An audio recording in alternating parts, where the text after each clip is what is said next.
Is 50-50 in a relationship a myth? In this episode, we're diving deep into the art of reciprocity and accountability.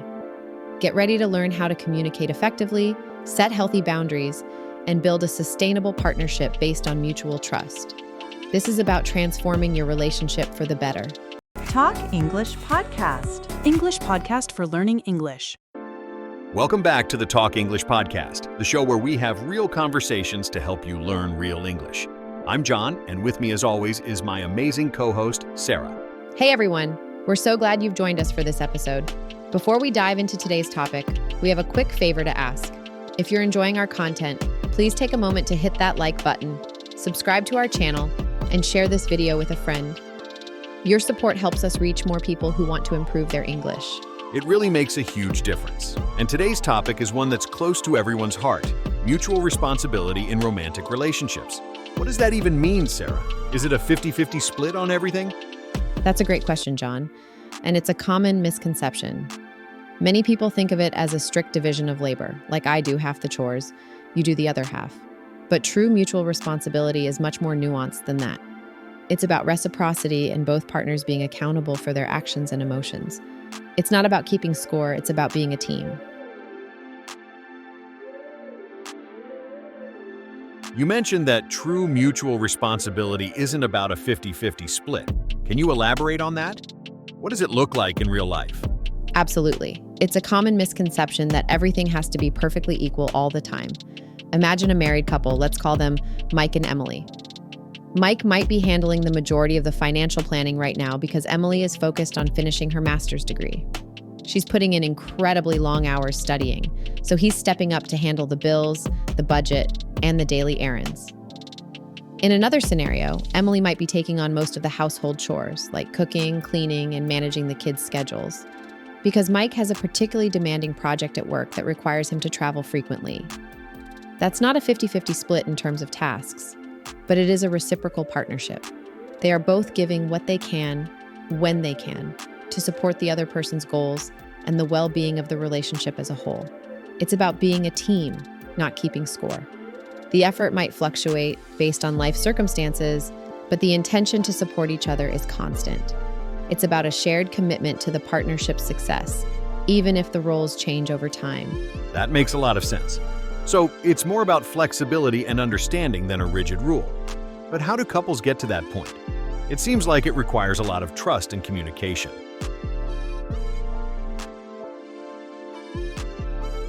It definitely does. And that brings us to the first core principle of mutual responsibility: communication and transparency. A relationship can't thrive in silence or in the dark. Both partners need to be open and honest about their needs, their feelings, and their limitations. Let's take a common example. One person is feeling overwhelmed by work. If they just keep quiet about it, their partner might interpret their distance or irritability as a lack of caring. But if they communicate openly, like saying, "Hey, I'm feeling really stressed about this deadline and I might be a little less present this week," the other partner can respond with empathy and support, not suspicion. They can say, "I understand. I'll make sure dinner is ready and you have time to work." This simple conversation prevents a small issue from snowballing into a major conflict. That's a powerful point. I think we've all been in situations where we've made assumptions because we didn't have all the information. So, what are some practical ways to improve that communication? One key is learning to express your feelings without assigning blame. Instead of saying, "You never help around the house," which is an accusatory statement, try using I statements. For example, "I feel overwhelmed when the house is messy, and I would really appreciate some help." This approach opens up a conversation instead of shutting it down. It makes your partner a partner in finding a solution, rather than the object of your frustration. Another great technique is active listening. That means not just hearing what your partner says, but truly listening to understand their perspective.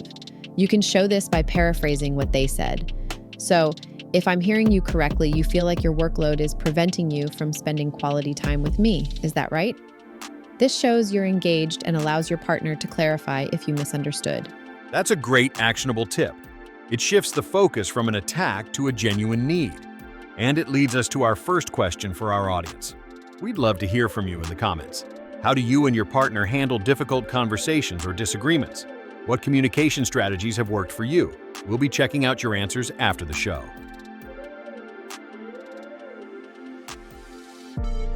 Absolutely. Your experiences are so valuable to this community. Now, moving on from communication, another critical aspect of mutual responsibility is setting boundaries. This is a topic that many people find difficult, but it's essential for a healthy relationship. Setting boundaries isn't about building walls, it's about building a solid foundation. Boundaries protect your personal well-being and emotional space. They prevent resentment from building up over time. Right. It's about defining what you're comfortable with and what you need to protect your own well-being. But what does that look like in practice? How do you say no without hurting your partner's feelings? That's where the importance of your own emotional needs comes in. For example, maybe you're a person who needs some alone time to recharge after a long, stressful week.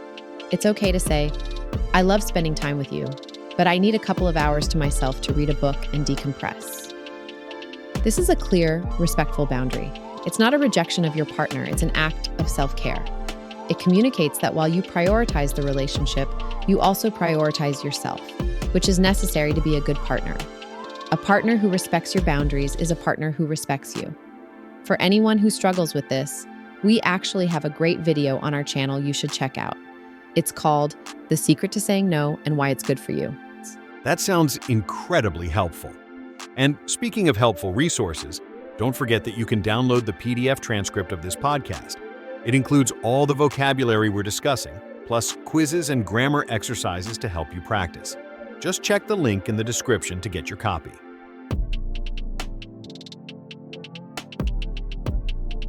We've covered communication and boundaries, but there's a third equally important pillar: trust and forgiveness. A healthy relationship isn't about avoiding mistakes. It's about navigating them together. Mutual responsibility means taking accountability when you make a mistake and offering forgiveness when your partner does. That's a tough one. What if the mistake is a big one? How do you rebuild trust? It's a process, not an event. Rebuilding trust requires consistent, honest action over time. It's about showing your partner through your behavior that you are reliable and that they can count on you. For example, if you broke a promise, you don't just say, "I'm sorry." You actively work to show them that they can trust you again by consistently following through on your commitments, no matter how small. Forgiveness, on the other hand, is a choice. It's a gift you give yourself as much as your partner. It's about letting go of resentment and the desire for revenge so you can move forward, not about condoning a bad action. Both partners have to be committed to that journey. It's about letting go of the past so you can build a future. That's a really powerful way to think about it. And it brings us to our final question for you. What's one thing you've learned about balancing a relationship that you wish you knew earlier? Share your insights with us in the comments below. Your perspective can help so many others. Before we wrap up, we want to give you one final reminder. If you found this discussion helpful, please remember to hit the like button, subscribe to our channel, and share this with someone you think would benefit from it. Your support helps us grow and continue to create content that matters. It's a huge motivator for us. We've talked a lot about what makes a relationship successful, but what about the pitfalls? What are the common mistakes couples make when it comes to mutual responsibility? One of the most common issues is one-sided effort. This is when one partner is doing all the emotional labor, all the planning, all the heavy lifting we mentioned earlier. This can lead to deep resentment and burnout for the person who feels they're carrying the weight of the relationship alone. It's a silent killer of relationships. What does that look like in a real-life scenario? Let's imagine a couple, Alex and Ben. Alex is always the one making dinner plans, remembering anniversaries, and organizing social events with friends. Ben is happy to go along, but he rarely initiates anything. Alex might start to feel like she's Ben's personal assistant, not his partner. She might think, why don't I get to just relax and have someone else take the lead for once? This imbalance is not a result of malicious intent, but of a lack of awareness and proactive effort from Ben. So, how do they fix that? It starts with a conversation. Alex needs to express her feelings clearly, without blame, using those I statements we talked about. She could say something like, I feel like I'm carrying the burden of our social life, and it's making me feel stressed. Can we find a way to share this responsibility? Then, Ben needs to be receptive and accountable. He could respond by saying, you're right, I haven't been paying attention to that, and I'm sorry. Let's make a plan to share those responsibilities. This is a perfect example of a difficult conversation that leads to a positive outcome. They could create a shared calendar or a weekly check-in to ensure responsibilities are balanced. This simple, practical solution can prevent a major crisis. It's a powerful lesson, and that's why this is such an important topic. True partnership isn't about being perfect. It's about being committed to growing together and supporting each other through both good times and bad. Remember, you can download the PDF transcript of this podcast, which includes a full breakdown of the vocabulary we've used, as well as a quiz and grammar practice to help you master these concepts. The link is in the description. It's so crucial to practice what you learn. And on that note, we'd like to end with a final recommendation. For those of you who want to explore deeper concepts about building a fulfilling life, we highly recommend our video, The Ancient Secret to a Happier Life. It's a great companion to today's episode. That's all the time we have for today. Thank you so much for joining us on this important discussion. We hope you feel more equipped to navigate your relationships with greater clarity and purpose. Remember, a strong relationship is a team sport. It takes work, but it's worth it. Until next time, keep practicing and keep talking. So, as we wrap up today's conversation, we hope you've gained a new perspective on what it means to be a true partner. It's not about being perfect or keeping a tally of who does what. It's about a shared commitment to each other's growth and happiness. Remember, it's a team effort. Exactly. We've talked about the importance of open communication, the power of setting healthy boundaries, and the necessity of building trust and offering forgiveness. These are the pillars of a healthy, sustainable relationship. Before we go, we want to give you one last recommendation. For those of you who want to explore deeper concepts about building a fulfilling life, we highly recommend our video, The Ancient Secret to a Happier Life. It's a great companion to today's episode. You can find the link in the description. And a final reminder, if you found this discussion helpful, please remember to hit the like button, subscribe to our channel, and share this with someone you think would benefit from it. Your support helps us grow and continue to create content that matters. Thank you so much for joining us on this important discussion. We hope you feel more equipped to navigate your relationships with greater clarity and purpose. Remember, a strong relationship is a team sport. It takes work, but it's worth it. Until next time, keep practicing and keep talking.